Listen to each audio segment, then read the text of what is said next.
Guys, so we have a really rare sight in this video. A giant box from Sam's Club, not Costco. What's all in here? Let's find out. Bam! An Instapot Duo.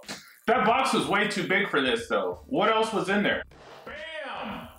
A pair of Instapot Duos. That's more like it. Seems like that filled up the box. Why did we get two? I don't know. Why do we do anything? Well, we got two because it's a 2-in-1 machine. One for here, one for the RV.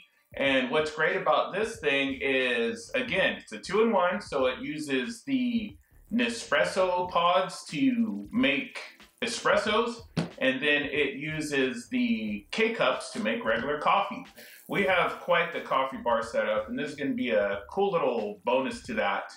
More on that in a second, though. Let's open one of these up and see what's all in here. It says here it has a 64-ounce reservoir that saves on refilling. Obviously, it uses the K-cups and then the Nespresso. We're going to get into that detail for sure. It says it fits a tall travel mug, which is always good. And then obviously it's going to fit your smaller teacups or whatever, coffee mugs. And then it also works with most reusable K-cups. That's also a good perk. That way you don't have to buy K-cups every time. Let's open this guy up.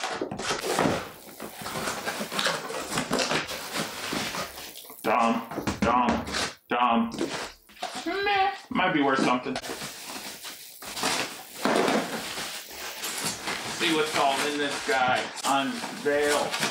Ah, that's the back end. Bam. Now there's the business end. Here's a power cord too. It seems to wind underneath, which is good. Just like so. Oh, it feels like it has almost like a little magnetic catch. That's always good. Now you see this thing is really slim profile, and it's got a real modern look to it. Quality feel too. Bam. So that's where your Nespresso pods are going to go. And then that's where your K-cups are going to go. Now, Nespresso obviously is an espresso-based drink. And then the K-cups is just a traditional coffee. So you can mix and match this thing, 2-in-1, whatever. Good little setup. All right, here we are at my coffee bar. Look at this setup. Now, all these different machines kind of serve their own purpose. But what's good about this Instapot Duo is it basically replaces two of them because it's literally a Nespresso pod machine and a Keurig pod machine all in one. So how does it stack up to those two? Let's find out. All right, as you can see, this is a really sleek looking simple machine, which is cool because it kind of just blends in with everything. So if you look on the top, here's the actual control panel. Basically all you do, once you turn it on, all these buttons light up. They're really simple. If you look here on the K-cup side, there's an 8, 10, and 12 ounce, and that's basically the only choices you have. Then on the Nespresso side, there's a 2, 4, and 6 ounce. Again, only choices you have. Basically how you do that is you open this up, and then right over here is where your K-cups are gonna go, facing up.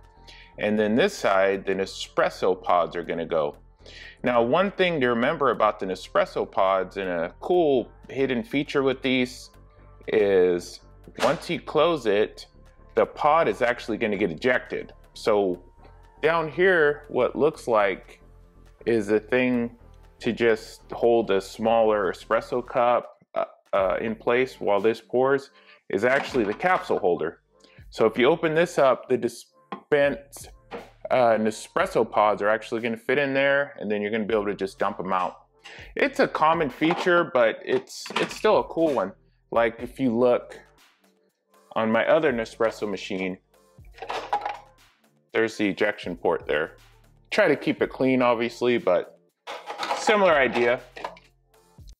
All right, so there's your little water dispenser. It's all filled up and washed out like you want to do. One thing I want to note is this little plug right here.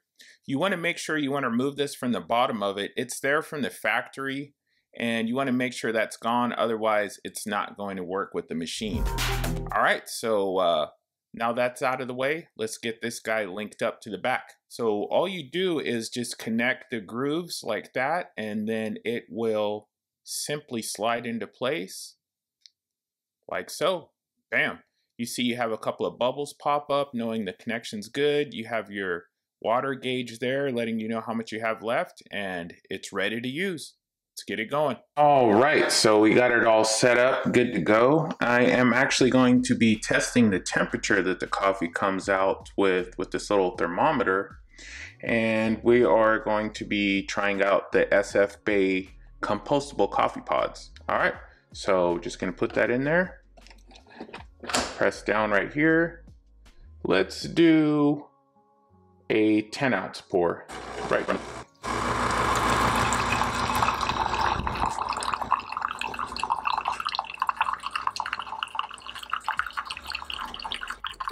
All right, so you have a resting temperature of basically 160 on the dot.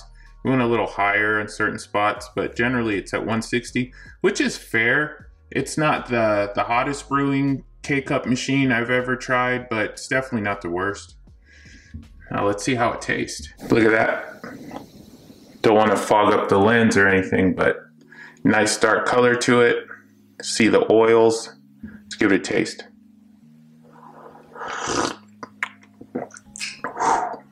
It's hot.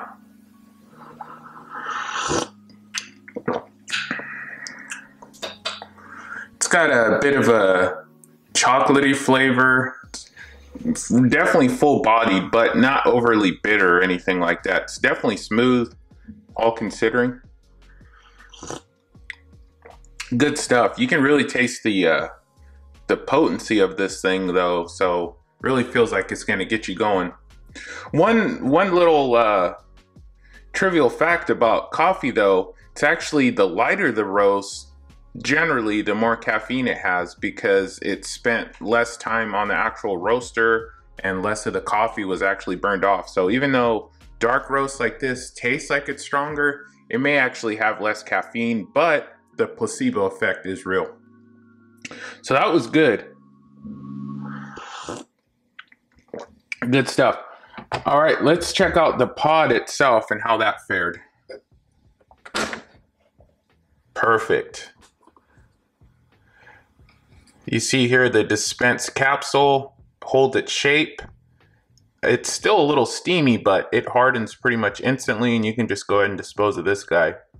What's good to note about this is there weren't any bean spillover. Sometimes with these pods, not necessarily these in particular, but pods in general, you'll get a little spillage up here where the needle didn't penetrate right or whatever. So good thing that didn't happen. One thing to note, if you are having an issue with that, if you just kind of tap them in a few times like that before running the brewer, that kind of settles everything in. It makes it less likely to happen. All right, so that's the K-cup side.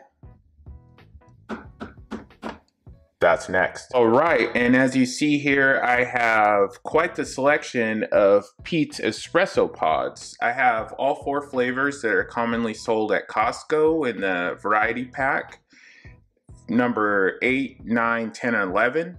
Now it starts with the medium roast number 8, and then 9, 10, 11 gets a little darker than that.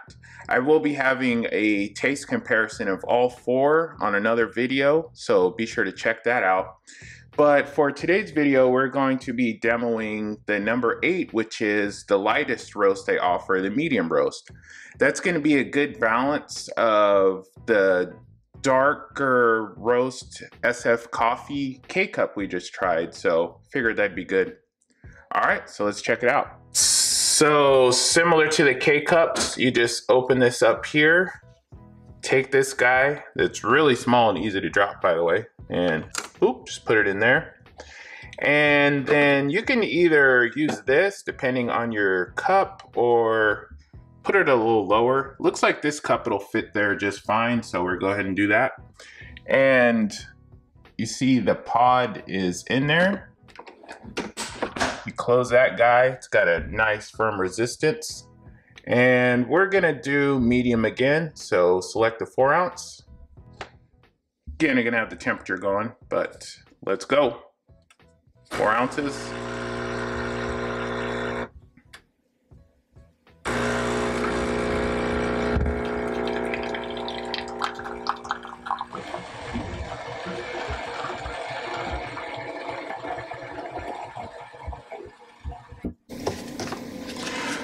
All right, you can tell it's a nice espresso dark roast, even though it's a medium roast.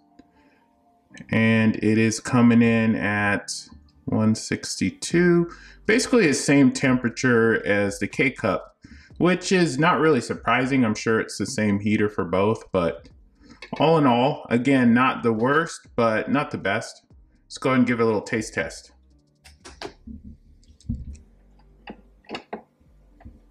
That off. Look at the coloring there. It's got the nice crema, really thick. Look at how it coats the glass. That's nice. All right, taste test.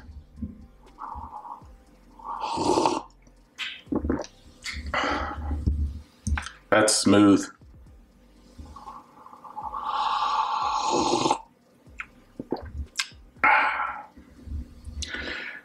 It does have kind of like a fruity taste to it, kind of a sweet, dark, fruity taste, which is actually very similar to how the box describes it. It says berry and brown sugar, so all in all, a pretty accurate description. Give it another taste.